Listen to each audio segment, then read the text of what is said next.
ದಾವಣಗೆರೆ ದಕ್ಷಿಣದಿಂದ ಮತ್ತೊಂದು big update ಇದು. ದಾವಣಗೆರೆ ದಕ್ಷಿಣ ಕ್ಷೇತ್ರದಲ್ಲಿ ಯಾರು ಗೆಲ್ತಾರೆ? ದಾವಣಗೆರೆ ದೋಸೆ ತಿನ್ನೋರು ಯಾರು?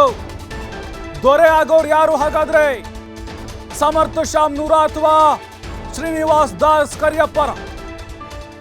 ಬಹಳ ಜಿದ್ದಿನ ಕಣವಾಗ್ತಾ ಇದೆ ಇದು. ಯಾಕಂದ್ರೆ ನೋಡಿ, 26,544 ಅವ್ರಿಗೆ, ಸಮರ್ಥಿಗೆ ಬಂದಿರೋದು 30,000. ಇಲ್ಲಿವರೆಗಿನ ವೋಟಿಂಗ್ ಅಂದ್ರೆ ಕೌಂಟಿಂಗ್ ನೋಡ್ತಾ ಇದ್ರೆ ನಾವು 4,000 ಅಷ್ಟೇ ಲೀಡ್ ಇದೆ. ಹಾಗಾಗಿನೇ ಇನ್ನೂ ಕೂಡ ಇದನ್ನ ಅಂತಿಮವಾಗಿ ಆಗೋದಿಲ್ಲ. ಏನು ಬೇಕಾದರೂ ಆಗ್ಬೋದು. ಕೊನೆ ಕ್ಷಣದವರೆಗೂ ಕೂಡ ಕಾದು ನೋಡಬೇಕಾಗತ್ತೆ. ದಶರಥ್ ಓಕೆ, ಬಾಗಲಕೋಟೆದು ಸೋಲು ಇದ್ರಿ. ದಾವಣಗೆರೆ ದಕ್ಷಿಣ ಅಂತ ಬಂದಾಗ ಖಂಡಿತ ಕಾಂಗ್ರೆಸ್ ತಂದೆ ತರುತ್ತೆ ಸ್ಮಾಲ್ ಅಂತರದಲ್ಲಿ ಅವರು. ಹಾಗಾಗಿ ಇಲ್ಲೆಲ್ಲ ಒಂದು ಕಡೆ ಅಲ್ಪಸಂಖ್ಯಾತ ಓಟ್ಗಳು ಚದುರಿ ಹೋಗಿದೆ ಅನ್ನೋದು ಬಹಳ ಸ್ಪಷ್ಟ. ಹಾಗಾಗಿ ಇಲ್ಲೆಲ್ಲ ಒಂದು ಕಡೆ ಮತ್ತೆ ಜಮೀರ್ ಅಹಮದ್ ಅವರು ತಲೆದಂಡ ಆಗ್ಬೋದಾ? ಸೋತರು ಗೆದ್ರು ಕೂಡ ಲೆಕ್ಕಾಚಾರ. ದಾವಣಗೆರೆ ದಕ್ಷಿಣ ವಿಧಾನಸಭಾ ಕ್ಷೇತ್ರಕ್ಕೆ ಬಂದರೆ ಶಾಮನೂರು ಶಿವಶಂಕರಪ್ಪ ಅವರ ಕುಟುಂಬಕ್ಕೆ 2008ರಿಂದ 2023ರವರೆಗೂ ಕೂಡ ಶಿವಶಂಕರಪ್ಪ ಕುಟುಂಬ ಆ ಕ್ಷೇತ್ರವನ್ನು ಅತ್ಯಂತ ಹಿಡಿತದಲ್ಲಿ ಇಟ್ಟುಕೊಂಡಿತ್ತು. ಅನಾಯಾಸವಾಗಿ ಗೆಲ್ಲುವಂತ ಶಾಮನೂರು ಶಿವಶಂಕರಪ್ಪ ಅವರ ಕುಟುಂಬ ಅತ್ಯಂತ ಪ್ರಬಲವಾಗಿ ಜನರಿಗೆ ಸಹಕಾರಿಯಾಗಿದೆ. ಉದ್ಯಮಗಳಿದ್ದಾವೆ, ಶಿಕ್ಷಣ ಸಂಸ್ಥೆಗಳಿದ್ದಾವೆ, ಅನೇಕ ಕಾರಣಗಳಿಂದಾಗಿ ಜನರಿಗೆ ಹತ್ತಿರವಿರುವಂಥ ಕುಟುಂಬ. ಆದರೆ ಈ ಬಾರಿಯ ಚುನಾವಣೆಯಲ್ಲಿ ಭಾರೀ ಹೈರಾಣಾಗಿರುವಂಥ ಅಥವಾ ಹೆಣಗಾಡುವಂಥ ಸ್ಥಿತಿ ಇದೆ.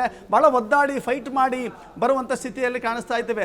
ಮತ ಎಣಿಕೆ ಆರಂಭವಾಗಿದ್ದಂಥ ಮೊದಲ ಸುತ್ತಿನಿಂದ ಇಲ್ಲಿವರೆಗೂ ಕೂಡ ಬಹಳ ವಿರೋಚಿತವಾಗಿ ಹಿನ್ನಡೆಯನ್ನು ಅನುಭವಿಸಿದಂಥ ಸಮರ್ಥ ಈಗ ಕೆಲವು ಸಾವಿರ ಹಂತಗಳ ಮತದಿಂದ ಮುನ್ನಡೆಯನ್ನು ಸಾಧಿಸ್ತಾ ಇದ್ದಾರೆ. ಅದಕ್ಕೆ ಅನೇಕ ಕಾರಣಗಳನ್ನು ಕೂಡ ಪಟ್ಟಿ ಮಾಡಬಹುದು. ಹೇಗೆ ಬಾಗಲಕೋಟೆ ಗ್ರಾಮೀಣ ಕಾಂಗ್ರೆಸ್ಗೆ ಪ್ಲಸ್ ಆಗಿತ್ತು, ದಾವಣಗೆರೆ ಗ್ರಾಮೀಣ ಕ್ಷೇತ್ರ ಇದೆಯಲ್ಲ ಅಥವಾ ದಾವಣಗೆರೆ ಗ್ರಾಮೀಣ ಭಾಗ ಇದೆಯಲ್ಲ, ಅದು ಬಿಜೆಪಿಗೆ ಅತ್ಯಂತ ಪ್ರಬಲ ಶಕ್ತಿ ಇರುವಂಥ ಕ್ಷೇತ್ರ. ಹೀಗಾಗಿ ಆರಂಭದಿಂದ ಗ್ರಾಮೀಣದಿಂದ ಆರಂಭವಾಯಿತು.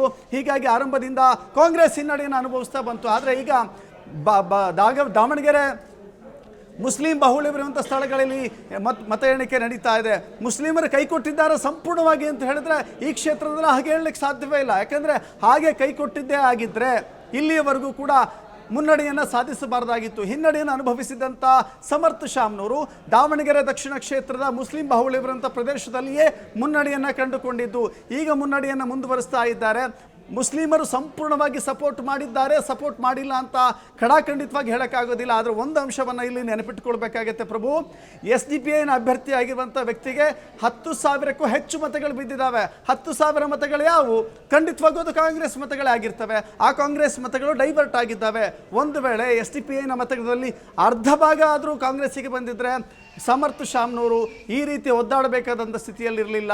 ಸಮರ್ಥ ಶಾಮನೂರು ಈ ರೀತಿ ಅನುಭವವನ್ನು ಅನುಭವಿಸಬೇಕಾಗಿರಲಿಲ್ಲ. ಒಟ್ಟಿನಲ್ಲಿ ದಾವಣಗೆರೆ ದಕ್ಷಿಣ ಕ್ಷೇತ್ರದಲ್ಲಿ ಇನ್ನೂ ಅನೇಕ ಸುತ್ತುಗಳು ಬಾಕಿ ಇದ್ದಾವೆ. ಏನು ಬೇಕಾದರೂ ಆಗ್ಬೋದು. ಯಾಕಂದ್ರೆ ಇಲ್ಲಿ ಹಾವು ಏಣಿ ಆಟ ಮುಂದುವರಿತಾ ಇದೆ. ಈ ಹಾವು ಏಣಿ ಆಟದಲ್ಲಿ ಯಾರು ಗೆಲ್ತಾರೆ, ಯಾರ ಮೇಲೆ ಬರ್ತಾರೆ, ದಾವಣಗೆರೆ ದಕ್ಷಿಣ ಕ್ಷೇತ್ರದ ಶಾಸಕ ಯಾರಾಗ್ತಾರೆ ಅನ್ನೋದನ್ನ ಕಾದು ನೋಡಬೇಕಾಗಿದೆ ಪ್ರಭು. ಥ್ಯಾಂಕ್ ಯು ದಶರಥ್ ಮಾಹಿತಿಗಾಗಿ. ನೋಡಿ, ಇನ್ನೂ ಕೂಡ ಸುತ್ತುಗಳು ಬಾಕಿ ಇದ್ದಾವೆ ದಾವಣಗೆರೆ ದಕ್ಷಿಣದಲ್ಲಿ. ಹಾಗಾಗಿ ಸದ್ಯಕ್ಕೆ ಅಧಿಕೃತವಾಗಿ ಹೇಳೋಕ್ಕಾಗೋದಿಲ್ಲ. ಬಟ್ ಈಗ ಸಮರ್ಥ ಶಾಮನೂರು ಮುನ್ನಡೆಯನ್ನು ಕಾಯ್ದುಕೊಂಡಿದ್ದಾರೆ. ಅದು 3ರಿಂದ 4,000 ಮತಗಳ ಅಂತರ ಅಷ್ಟೇ. ಬಟ್ ಇಲ್ಲಿ SDPI ಅಭ್ಯರ್ಥಿ ನಿಂತ್ಕೊಂಡಿದ್ರು. ಅವ್ರಿಗೂ ಕೂಡ 10,000 ಓಟಲ್ಲಿ ಹೋಗಿರುವಂಥ ಸಾಧ್ಯತೆಗಳಿದ್ದಾವೆ. ಬಟ್ ಎಲ್ಲ ಮುಸ್ಲಿಂ ಓಟ್ಗಳು ಎಲ್ಲಿ ಹೋದವು ಅನ್ನೋದು ಪ್ರಶ್ನೆ ಬರುತ್ತಲ್ವ. ಈಗ ಎಲ್ಲ ಮುಸ್ಲಿಮರು ಓಟ್ ಮಾಡಿದರೆ ಹಾಗಾದ್ರೆ ಲಿಂಗಾಯತ ಓಟ್ಗಳು ಶಾಮನೂರು ಅಂದರೆ ಸಮರ್ಥ ಶಾಮನೂರಿಗೆ ಬಿದ್ದಿಲ್ವ? ಹಾಗಾದರೆ ಕಂಪ್ಲೀಟ್ ಆಗಿ ಲಿಂಗಾಯತ ಓಟ್ಗಳು ದೂರ ಆಗ್ತಿದ್ದಾವ? ಹಾಗಾದರೆ ಇಲ್ಲಿ BJPಗೆ ಹೋಗಿರ್ಬೋದಾ ಸಂಪೂರ್ಣವಾಗಿ ಹೇಳೋದಾದರೆ ನಾವು? ಮತ್ತು ಅದರಲ್ಲೂ ಹಿಂದುಳಿದ ವೋಟ್ ಬ್ಯಾಂಕ್ ಕೂಡ ಕಾಂಗ್ರೆಸ್ನ ಕೈ ತಪ್ಪಿದೆಯಾ ಅಲ್ಲಿ? ಇವೆಲ್ಲವೂ ಕೂಡ ಚುನಾವಣಾ ಫಲಿತಾಂಶ ಅಧಿಕೃತವಾಗಿ ಬಂದ ಮೇಲೆ ನಮಗೆ ಗೊತ್ತಾಗುತ್ತೆ.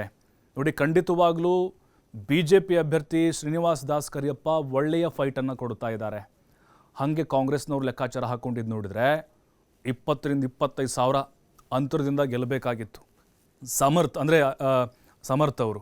ಹಾಗಾಗಿನೇ ಈಗ 5ರಿಂದ 6,000 ಮಾರ್ಜಿನಲ್ಲಿ ಗೆದ್ದರೂ ಕೂಡ ಎಲ್ಲೋ ಒಂದು ಕಡೆ ಅಂತಹ ದೊಡ್ಡ ಗೆಲುವಂತ ಅನಿಸ್ಕೊಳ್ಳೋದಿಲ್ಲ. ಯಾಕಂದರೆ ಕಾಂಗ್ರೆಸ್ನ ಭದ್ರಕೋಟರಿ ಅದು.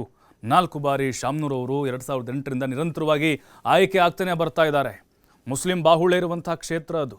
ಹಾಗಾಗಿನೇ ಕಾಂಗ್ರೆಸ್ಗೆ ಇದೊಂದು ರೀತಿ ಎಚ್ಚರಿಕೆ ಗಂಟೆ ಆಗ್ಬೋದು. ಅಂದರೆ ಮುಸ್ಲಿಮರಿಗೆ ಟಿಕೆಟ್ ಕೊಡದೇ ಇದ್ದರೆ ಏನು ಪರಿಣಾಮ ಆಗುತ್ತೆ ಅನ್ನೋದಕ್ಕೆ ಈ ರಿಸಲ್ಟ್ ಒಂದು ಉತ್ತರ ಕೊಟ್ಟಂಗಾಗಿದೆ.